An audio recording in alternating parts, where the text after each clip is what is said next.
को पता है कि मैं अभी तक वैकेंसीज़ की वीडियो ही लेकर आती हूँ, लेकिन आज मैं एक और इम्पोर्टेंट वीडियो आपके लिए लेकर आई हूँ। जैसे कि आपको पता है कि 26 और 27 जुलाई को सैटरडे और संडे को सीईटी का एग्ज़ाम है। एचएसएससी ने ये जो कंडक्ट किया है एग्ज़ाम, सीईटी का एग्ज़ाम है। तो इस टाइम पीरियड में जो अभी एग्ज़ाम से 1-2 दिन पहले का जो टाइम होता है, इसमें बच्चे जो हैं अपनी प्रिपरेशन में इतना उलझे हुए होते हैं कि वो एडमिट कार्ड डाउनलोड तो कर लेते हैं, बट जो इम्पोर्टेंट इंस्ट्रक्शन एचएसएससी ने दी हैं, उनकी इंस्ट्रक्शंस को रीड करना भूल जाते हैं। तो आज इस वीडियो में मैं उन्हीं इम्पोर्टेंट इंस्ट्रक्शन के बारे में आपको बताने वाली हूँ। तो चलिए बिना टाइम वेस्ट किए आगे बढ़ते हैं। ये देखिए इम्पोर्टेंट इंस्ट्रक्शंस टू कैंडिडेट्स के लिए जो इम्पोर्टेंट इंस्ट्रक्शंस हैं वो यहाँ पे दी हुई हैं इन्होंने। सबसे पहले यहाँ पे 1 पॉइंट है, मैं ज़्यादा टाइम नहीं लूँगी आपका। तो सबसे पहले जो फर्स्ट पॉइंट में इन्होंने कहा है कि कैंडिडेट्स जो है उनको अपना मोबाइल फ़ोन लेके कैरी करने की यहाँ पे परमिशन नहीं है। आपके साथ में watch, belt, electronic gadgets, communication device, साथ में आपका पेन, पेंसिल, इरेज़र जो है ये सब भी आपको ले जाने के लिए यहाँ पे उन्होंने परमिशन नहीं दिया। आपको इन सब में से कुछ भी लेके जाने की ज़रूरत नहीं है। इवन आपका जो इयररिंग्स, नोज़ पिन, चेन और बैंगल्स, नेकलेस वगैरह इनमें से कुछ भी चीज़ जो है आप वहाँ पे रिंग्स, ये सब चीज़ें जो है आप वहाँ पर लेकर नहीं जा सकते। तो बेटर है कि आप इन सब चीज़ों को अपने घर पर ही रख के जाएँ, और अगर आपके साथ में एग्ज़ामिनेशन सेंटर पे कोई जाता है तो आप उनको ये दे सकते हैं। इसके साथ में ही कैंडिडेट ने ये उसने सॉरी एचएसएससी ने ये भी कहा है कि अगर इन चीज़ों के लिए आप वहाँ पर जाके कुछ मतलब आप ये सोचते हैं कि वहाँ पर जो है कुछ आपके लिए इन चीज़ों को रखने के लिए कोई अरेंजमेंट होगा, तो उसके लिए वहाँ पर कोई अरेंजमेंट नहीं है। एसएससी जो है इस इन चीज़ों के लिए आपकी जो वैल्यूएबल थिंग्स हैं इनके लिए रिस्पॉन्सिबल नहीं होगा। अब आ जाते हैं इसके सेकंड पॉइंट पे। तो अगर आप इन चीज़ों को रखने के लिए वहाँ पे मतलब उनसे रिक्वेस्ट करते हैं या कुछ है, तो वो आपकी टोटल टाइम वेस्टेज होगी। तो इसलिए इन सब चीज़ों की मतलब ये आपकी जो चीज़ें होती हैं वैल्यूएबल होती हैं। आफ्टर ऑल गर्ल्स जो है स्पेशली लेडीज़ जो हैं वो सभी ये चीज़ें वियर किए होती हैं। इवन नोज़ पिन जो होती है बहुत छोटी-सी जो चीज़ होती है उसके लिए भी उन्होंने यहाँ पे परमिशन नहीं दिया, तो वो भी आप अपने घर पर ही रख कर जाएँगे। इसके बाद आ जाते हैं हम थर्ड पॉइंट पे। वहाँ पे मतलब ये इन्होंने ये भी कहा है कि जो एग्ज़ामिनेशन सेंटर होगा आपके वहाँ पर, इसकी ये वैल्यूएबल थिंग्स जो हैं इनसे के लिए लॉकर फैसिलिटी वगैरह कुछ नहीं मिलेगी आपको। देन सेकंड पॉइंट पे आ जाते हैं। तो जो सेकंड पॉइंट है आपका, जो आपका इसमें जो एडमिट कार्ड आप डाउनलोड करेंगे, वो सबसे पहले तो कलर्ड प्रिंट आउट होगा उसका। अब ब्लैक एंड व्हाइट यहाँ पर नहीं चलेगा, आपको कलर्ड प्रिंट आउट निकलवाना पड़ेगा। और साथ में आप उसके फ्रंट साइड पर देखेंगे कि जहाँ पे जहाँ पे मार्क किया हुआ है उन्होंने, वहाँ पर आपकी सेल्फ अटेस्टेड फ़ोटो जो है, वो आपको लगानी होगी यहाँ पे। इसके साथ में ही आपको अपना एक आइडेंटिटी प्रूफ ओरिजिनल जो है वो लेके जाना होगा, जैसे कि जिसमें आपकी फ़ोटो है, जिसमें क्लियर आपकी जो फ़ोटो है वो आपको लेके जानी होगी। जैसे कि ड्राइविंग लाइसेंस हो गया, आपका वोटर आईडी कार्ड हो गया, आधार कार्ड हो गया, पासपोर्ट हो गया, इन सब चीज़ों में से आप कुछ भी लेके जा सकते हैं।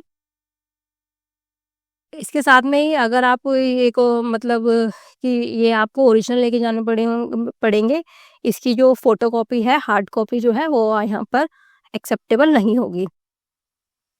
इसके बाद थर्ड पॉइंट पे आ जाते हैं। तो जो कैंडिडेट है वो अब उसको अपना ओएमआर शीट जो होगी आपको उसको डिस्ट्रॉय करने के लिए या टीयर या फोल्ड करने के लिए आपको परमिशन नहीं है। मतलब आप उसमें कोई भी एक सिंगल मार्क भी नहीं डाल सकते हैं। और साथ में उस पे आप इरेज़र, नेल पेंट, वो नेल्स या फिर व्हाइटनर, इन सब चीज़ों का यूज़ भी आप नहीं करेंगे। ये मान के चलिए कि जैसी उन्होंने आपको दी है वो एज़ इट इज़ आपको उनको वापस करनी है फिल करके। उस पे कुछ भी कोई भी निशान आप उस पर नहीं लगा सकते हैं।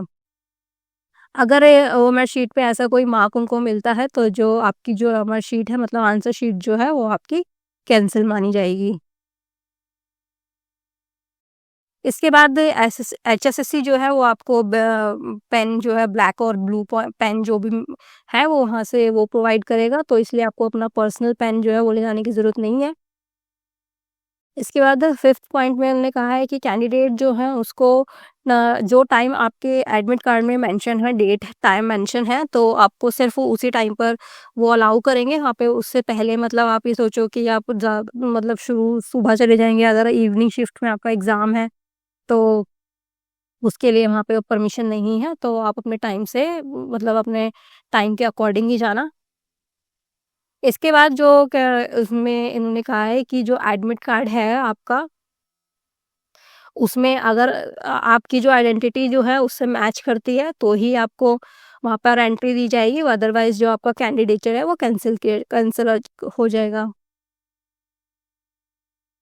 अब वो कहते हैं कि जो कैंडिडेट्स हैं उनको वो पहले से ही अपना एग्ज़ाम सेंटर जो है अच्छे से एग्ज़ाम वेन्यू जो है आपका उसको एडवांस में ही वेरीफाई कर ले, ताकि आपको एग्ज़ाम के टाइम पर कोई प्रॉब्लम फेस ना करनी पड़े। बाद 8th पॉइंट पे आ जाते हैं जो, तो इन्होंने क्या कहा है कि जो कैंडिडेट हैं उसको जो फर्स्ट 5 मिनट्स होंगे वो आपको मिलेंगे। जो आपकी टेक्स्ट बुकलेट है और ओएमआर शीट जो है उनके जो नंबर्स होंगे, सीरियल नंबर्स होंगे, कोड जो होंगे वो आपको मैच करने होंगे कि वो दोनों सेम है या नहीं। और साथ में आपको ये भी चेक करनी होगी कि जो आपकी टेक्स्ट बुकलेट है वो प्रॉपरली प्रिंटेड है या फिर कहीं से मिसप्रिंट तो नहीं है या कहीं से टियर तो नहीं है। ये सारी चीज़ें आपको चेक करनी होंगी। उसके बाद वो कह रहे हैं कि अगर जैसे ही अगर आपको इसमें से कुछ भी मिलता है, आपकी जो प्रिंटेड वो है बुकलेट है वो अगर ठीक से प्रॉपर प्रिंटेड नहीं है या फिर टियरिंग है कहीं से भी, तो आप जो इन्विजिलेटर होगा उसको जल्दी से रिपोर्ट करेंगे। अगर मतलब अगर जैसे कि अगर आपको जो उन्होंने 5 मिनट्स दिए हैं, अगर आपने उस टाइम में उनसे नहीं रिपोर्ट किया, आप एग्ज़ाम स्टार्ट होने के 5 मिनट्स बाद बोलते हैं, तो कोई एक्शन नहीं लिया जाएगा उस पे। उसके बाद 9th पॉइंट जो है कि जो इसमें जो आपका एडमिट कार्ड होगा, जो इसमें आइडेंटिफ़िकेशन मार्क आपने यहाँ पे दिए हुए हैं, अगर वो आपसे मैच होंगे, तो ही आपको यहाँ पे एंट्री मिलेगी। अगर आप मैच नहीं होते हैं आपके आइडेंटिफ़िकेशन मार्क, तो जो आपको यहाँ से मतलब बार्ड कर दिया जाएगा, मीन्स आपका जो कैंडिडेचर है वो कैंसल हो जाएगा। लीगल एक्शन भी लिया जा सकता है आपके अगेंस्ट। कैंडिडेट जो है उनको टॉयलेट या वॉशरूम जाने की परमिशन नहीं होगी फर्स्ट और लास्ट के 15 मिनट्स में, स्टार्टिंग के 15 मिनट्स में और लास्ट के 30 मिनट्स में, स्टार्टिंग के 30 मिनट्स में और लास्ट के 30 मिनट्स में आपको टॉयलेट या वॉशरूम जाने की परमिशन नहीं होगी। इसके बाद है 11th पॉइंट में, तो आपका जो आपको एग्ज़ाम जो है एग्ज़ामिनेशन हॉल जो है उसको छोड़ने की परमिशन नहीं है जब तक एग्ज़ामिनेशन फिनिश नहीं होगा। उससे पहले आप इसको छोड़ के नहीं जा सकते, मतलब बीच में से आप एग्ज़ाम के बीच में से उठ के नहीं जा सकते हो। इसके बाद में अगर आपको मतलब इंग्लिश और हिंदी का कोई क्वेश्चन है जिसमें कि अगर आपको कोई डिफरेंस लगता है, तो जो इंग्लिश वर्ज़न होगा वही उसका जो कैसा होगा ऑथेंटिक माना जाएगा। लास्ट 13 पॉइंट में उन्होंने यही कहा है कि जो एचएसएससी ने ये जो आपको वेबसाइट दी है, इस पे मतलब कॉन्टैक्ट मतलब इस पे हमेशा जो है आप रेगुलर इसको चेक करते रहना, ताकि अगर कोई भी जो अपडेट होगा, अगर कोई भी चेंजेस आते हैं एडवर्टाइजमेंट में, तो वो आपको मिल सके टाइम टू टाइम। और साथ में ही जो आपने अपनी रजिस्टर मेल दी है वो भी उसको भी चेक करते रहना, और मोबाइल में जो मैसेज आएंगे अपडेट्स के लिए उनको भी चेक करते रहना। लास्ट में उन्होंने फिर से एक इम्पॉर्टेंट पॉइंट ये कहा है कि जो आपका एडमिट कार्ड होगा जिसमें 2 पेजेस होंगे, ये देखिए 2 पेजेस होंगे, वो प्रिंटेड होंगे, कलर्ड होंगे A4 साइज शीट पे, और जो दोनों प्रिंट जो है वो बैक टू बैक होंगे।